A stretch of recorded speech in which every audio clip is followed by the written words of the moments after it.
와, 오늘 한국 시장 정말 뭐랄까 한편의 드라마 같았습니다. 한쪽에서는 그야말로 축포를 터뜨렸는데 다른 한쪽에서는 아주 복잡하고 미묘한 이야기가 펼쳐졌거든요. 자, 오늘 이 두 시장의 상반된 이야기 속으로 한번 깊게 들어가 보겠습니다. 이야기는 바로 이 숫자에서 시작합니다. 6,101조 원. 이게 뭐냐면요. 사상 최초로 우리나라 주식시장의 전체 시가총액이 6천조 원의 벽을 뚫었다는 겁니다.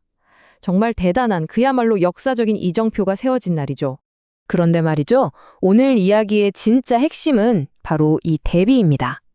보시는 것처럼 주식시장은 역대급 기록을 갈아치우면서 축제 분위기인데 부동산 시장은 분위기가 완전히 달라요. 지역별로 웃는 곳, 우는 곳이 나뉘는 훨씬 더 복잡하고 분열된 모습을 보여주고 있거든요. 그럼 먼저 이 뜨거운 분위기의 중심, 엄청난 급등세를 보여준 주식시장 이야기부터 자세히 들여다볼까요? 코스피가 오늘 무려 2.15%나 급등하면서 6,615.03으로 마감했습니다. 사상 처음으로 6,600선을 가뿐히 넘어선 건데요. 이건 정말 역사적인 기록입니다. 시장의 에너지가 얼마나 뜨거운지 그냥 이 숫자 하나로 다 설명이 되는 거죠. 아니 도대체 무엇이 이렇게 시장을 끌어올렸을까요? 답은 아주 명확합니다. 바로 반도체 슈퍼사이클이 드디어 돌아왔다. 바로 이 기대감 때문입니다. 이 그래프 한번 보세요. 이게 모든 걸 말해줍니다. SK하이닉스, 와, 무려 5.73%나 폭등하면서 12만 9,200원에 마감했고요. 삼성전자도 질 수 없죠. 2.28% 오르면서 22만 4,500원을 딱 찍었습니다.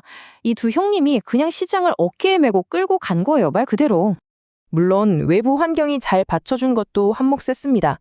미국과 이란 사이의 긴장이 좀 풀릴 거라는 기대감에다 국제 유가도 떨어지고 또 달러가 약세를 보이니까 이런 것들이 전부 다 지금이 바로 위험자산, 즉 주식에 투자할 때다 하는 분위기를 만든 거죠.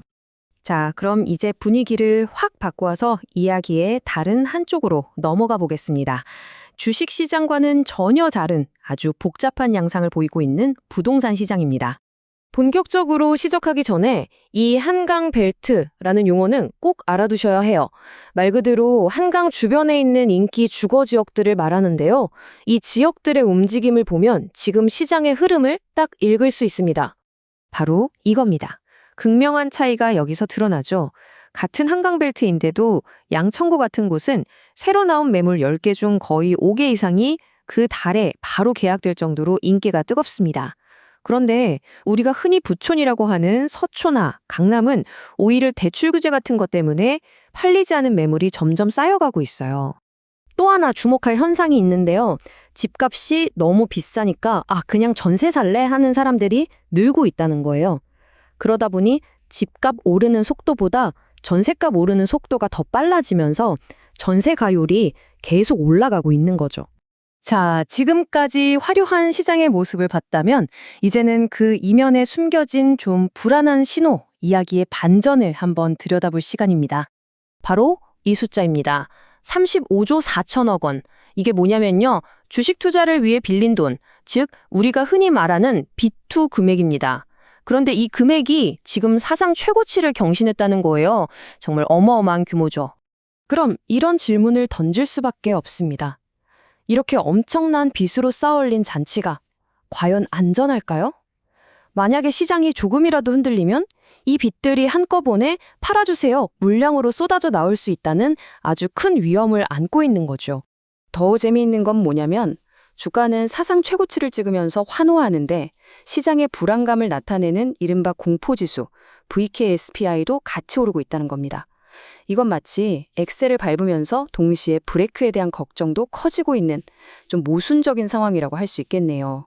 자, 그럼 지금까지 살펴본 이 두 시장의 복잡하고 대조적인 이야기를 한눈에 딱 들어오게 정리해 보겠습니다. 이 표를 보시면 오늘 상황이 명확해지죠? 주식시장은 반도체, 특히 AI와 HBM 덕분에 시가총액 6천조 원 시대를 열었고요. 부동산은 대출 규제 같은 정책 영향으로 지역별 온도차가 아주 커지고 있습니다.